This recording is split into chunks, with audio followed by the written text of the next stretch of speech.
Você já parou para pensar em como seria possível uma pessoa matar 4 pessoas em apenas 5 meses, usando sempre o mesmo método e conseguir ficar praticamente invisível? Pois é exatamente o que estamos prestes a contar para você. Prepare-se, porque a história que vamos revelar é tão perturbadora que a polícia classifica como um dos casos mais assustadores dos últimos tempos. Estamos falando sobre Ana Paula Veloso Fernandes, uma estudante de direito que alegadamente virou uma serial killer profissional. E sabe qual é a parte mais chocante? Ela estava sempre lá, no meio das investigações, manipulando a polícia enquanto sorria para as câmeras. Este é o caso da serial killer do envenenamento. E você precisa conhecer essa história que desafia toda a lógica criminal. Ana Paula Veloso Fernandes tinha 36 anos quando entrou para a história como uma das criminosas mais frias que o Brasil já conheceu. Ela era uma mulher comum, uma estudante universitária de direito que se mudou de Duque de Caxias, na Baixada Fluminense do Rio de Janeiro, para Guarulhos, em São Paulo. À primeira vista, ninguém desconfiaria que aquela mulher poderia ser perigosa. Mas, segundo a investigação da Polícia Civil de São Paulo, entre janeiro e maio de 2025, Ana Paula alegadamente cometeu 4 homicídios usando veneno como seu método escolhido. Ela não agiu sozinha. Sua irmã gêmea, Roberta Cristina Veloso Fernandes, alegadamente a ajudou em alguns dos crimes. E não era apenas isso, havia também uma terceira envolvida, Michele Paiva da Silva, que estava relacionada a um dos casos de forma muito mais obscura do que se poderia imaginar. Os crimes aconteceram em Guarulhos, em São Paulo, e também em Duque de Caxias, no Rio de Janeiro, formando um padrão que a polícia só conseguiu identificar muito tempo depois. O primeiro crime aconteceu em janeiro. A vítima era Marcelo Rari Fonseca, um homem que morava sozinho em Guarulhos. Ana Paula se mudou para a casa dele sob o pretexto de alugar um quarto, uma estratégia comum quando se quer ganhar a confiança de alguém. Mas, rapidamente, apenas 4 dias depois de entrar naquela casa, Marcelo começou a passar mal e morreu envenenado. Ana Paula deixou o corpo dele ali sem chamar a polícia imediatamente. Ela deixou passar alguns dias, talvez acreditando que isso dificultaria a investigação. Mas quando alguém finalmente descobriu o corpo, quem foi a primeira pessoa a ligar para a polícia? Exatamente, Ana Paula.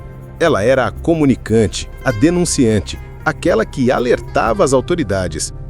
Esse padrão, que pode parecer comum de alguém que estivesse tentando ajudar, era na verdade o auge da sua manipulação. Em abril, algo ainda mais sinistro aconteceu.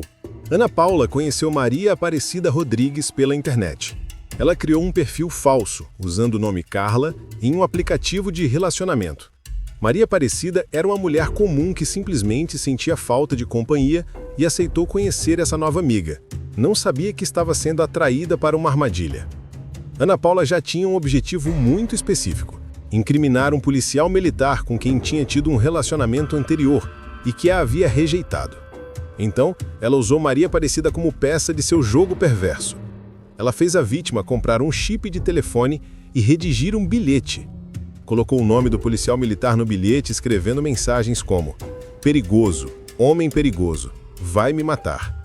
Depois, preparou um bolo envenenado e ofereceu para Maria Aparecida. Horas depois, a mulher passou mal e morreu sozinha em sua casa. Mas aqui está o pior. Ana Paula, mais uma vez, foi a primeira a ligar para a polícia. Ela disse ter encontrado aquele bolo envenenado na sala da universidade onde estudava.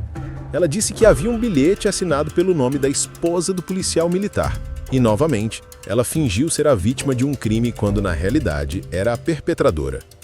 O terceiro crime aconteceu em maio e envolveu Heider Maheres, um jovem tunisiano de 21 anos. Ana Paula tinha se relacionado romanticamente com ele, mas inventou uma gravidez que não existia. Quando Heider descobriu a mentira e terminou o relacionamento, algo despertou em Ana Paula. Ela não aceitaria rejeição. Então, comprou um milkshake, colocou veneno dentro e o ofereceu para ele. Heider começou a passar mal no caminho para sua casa. Ana Paula, naquele momento, fingiu estar o socorrendo, enquanto, na verdade, o via morrer. Ela até mandou um vídeo para sua irmã gêmea Roberta, que tinha ciência integral do plano criminoso. Roberta era sua cúmplice. Mais uma vez, Quem fez a comunicação da morte à polícia? Ana Paula, sendo mais uma vez a denunciante solícita que parecia estar apenas tentando ajudar as autoridades. Mas havia um quarto crime. Esse era diferente. Em abril, em Duque de Caxias, no Rio de Janeiro, uma mulher chamada Michele Paiva da Silva havia conhecido Ana Paula em sua universidade. Michele tinha um problema grave em casa. Ela queria que seu próprio pai, Neil Corrêa da Silva, um homem com mais de 60 anos, fosse morto. E é aqui que entramos em um território ainda mais sombrio. Michele pagou pela passagem de Ana Paula em um ônibus vindo de São Paulo até o Rio. Segundo as investigações, Ana Paula teria aceito fazer esse trabalho sem cobrar nada em um primeiro momento, pois tinha uma dívida com Michele. Mas existem indicações de que ela e sua irmã planejavam cobrar R$ 4.000 por esse tipo de serviço criminal no futuro. Isso era homicídio por encomenda. Ana Paula chegou ao Rio já com um plano. Neil Corrêa tinha um problema de mastigação, então comia apenas comida batida no liquidificador. Michele preparou a refeição e colocou um frasco de chumbinho, veneno obtido por Ana Paula, na comida que seria oferecida ao pai. Neil comeu. Horas depois, passou mal e morreu no hospital. Mais uma vez, Ana Paula estava lá, próxima, manipulando. Mais uma vez ela era a comunicante, a testemunha crucial. Aqui está a questão que realmente vale a pena explorar. Como uma pessoa consegue matar 4 pessoas em 5 meses sem ser presa imediatamente? A resposta está em como ela operava. Ana Paula era inteligente, calculista e tinha um senso de manipulação praticamente patológico. Ela tinha compreendido um aspecto fundamental do funcionamento da polícia. Ela sabia que a pessoa que reporta um crime muitas vezes é vista como sendo cooperativa, como alguém que quer ajudar. A polícia, em um primeiro momento, tende a confiar naqueles que vêm voluntariamente com informações. Ana Paula explorou esse viés, essa verdade, sobre como as investigações normalmente funcionam. Ela era sempre a primeira a ligar. Ela era sempre a presente. Ela era sempre a testemunha. Frequentava constantemente a delegacia, perguntando sobre o andamento dos inquéritos, fingindo estar preocupada e curiosa. Isso a mantinha invisível. Isso a mantinha acima de suspeitas. Até que a polícia percebeu um padrão que não conseguia ignorar. Um oficial começou a questionar por que essa mesma mulher aparecia em todos esses casos diferentes. Por que ela era sempre a comunicante ou testemunha? Por que seu comportamento era tão estranho, tão interessado demais nos detalhes das investigações? Esse foi o ponto de virada. A polícia começou a entender que estava diante de uma serial killer e que tinha que correr contra o tempo. Quando foram investigar mais profundamente, descobriram que os venenos usados deixavam rastros muito específicos. Os alimentos envenenados apresentavam características similares. As circunstâncias dos crimes, embora parecessem diferentes na superfície, compartilhavam um padrão único. Ana Paula tinha uma metodologia. Ela escolhia suas vítimas cuidadosamente. Ela as preparava mentalmente, ganhando sua confiança. Ela administrava o veneno de forma que parecesse natural à morte. Ela ficava perto quando a vítima morria e depois ela era a primeira a alertar as autoridades, colocando-se no papel de alguém preocupado, de alguém que queria justiça. Tudo era teatro, uma performance macabra de manipulação psicológica. Quando a polícia finalmente aprendeu, junto com sua irmã Roberta e Michele, eles haviam evitado o que acreditavam ser muitas outras mortes em potencial. Porque a questão que paira sobre tudo isso é: quantas vítimas haveria se a polícia não tivesse conectado os pontos? Ana Paula foi investigada por psicólogos e o que encontraram foi perturbador. Ela não matava por dinheiro, principalmente. Ela não matava por ódio profundo, no sentido convencional. A análise comportamental indicava que ela matava porque encontrava satisfação no ato, porque tinha prazer em exercer controle sobre outras pessoas, porque desfrutava da manipulação. Isso a coloca em uma categoria específica de criminosa que os criminologistas chamam de serial killer psicopata. Alguém que é inteligente o suficiente para planejar e executar crimes complexos, mas que não possui empatia suficiente para se importar com o sofrimento de suas vítimas. Na verdade, existe evidência de que ela desfrutava disso. Roberta, sua irmã gêmea, parecia ser parte significativa desse mundo psicológico. Irmãs gêmeas frequentemente compartilham uma dinâmica familiar muito próxima.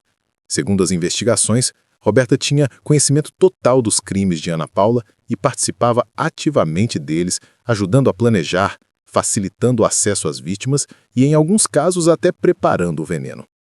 Mas então nos levantamos a uma questão muito mais ampla. Por que isso está acontecendo aqui no Brasil? Por que estamos vendo casos cada vez mais sofisticados de crimes violentos em nosso país? Os números falam por si. Em 2024, o Brasil registrou 38 mil homicídios, segundo o Ministério da Justiça. Sim, houve uma redução de 7% em relação ao ano anterior, o que é positivo, mas ainda estamos falando de um número astronômico de mortes violentas. São Paulo, o estado onde esse caso específico se desenrolou, continua sendo um dos estados com mais homicídios no país. Somente em 2024, São Paulo registrou 2.937 homicídios.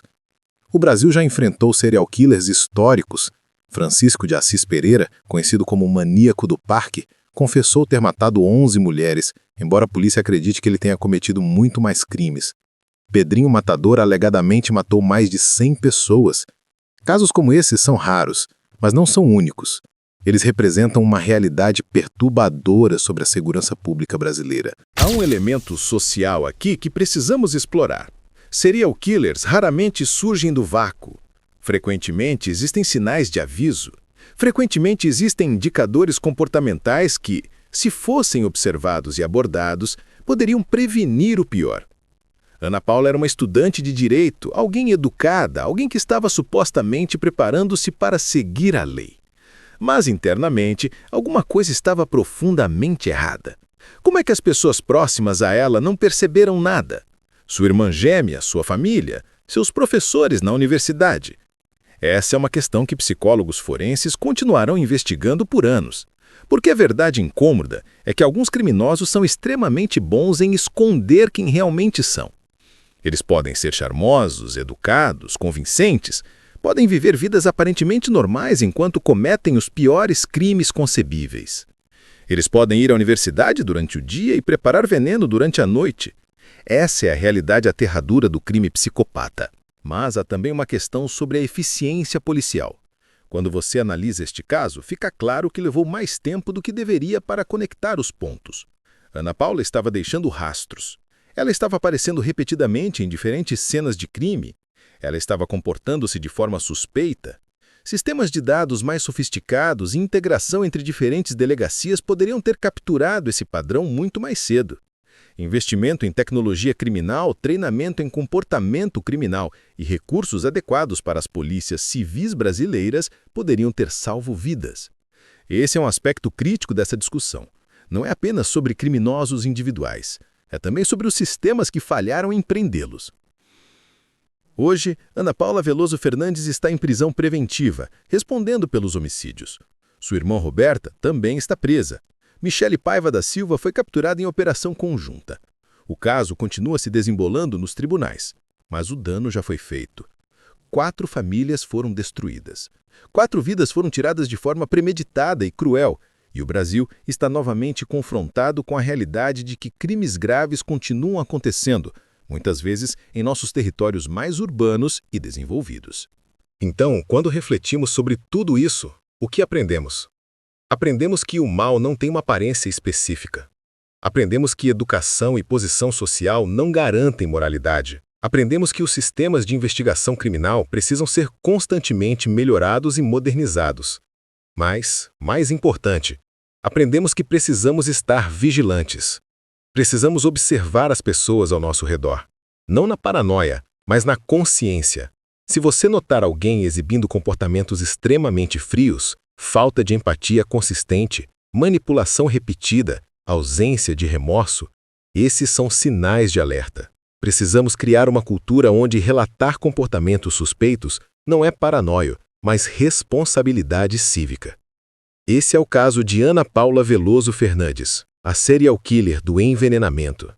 Um caso que choca por sua frieza, por sua sofisticação criminosa e por como ela operava escondida à vista de todos. Se você chegou até aqui neste vídeo, significa que você se importa com histórias reais de crime e justiça. Então, faça-nos um favor.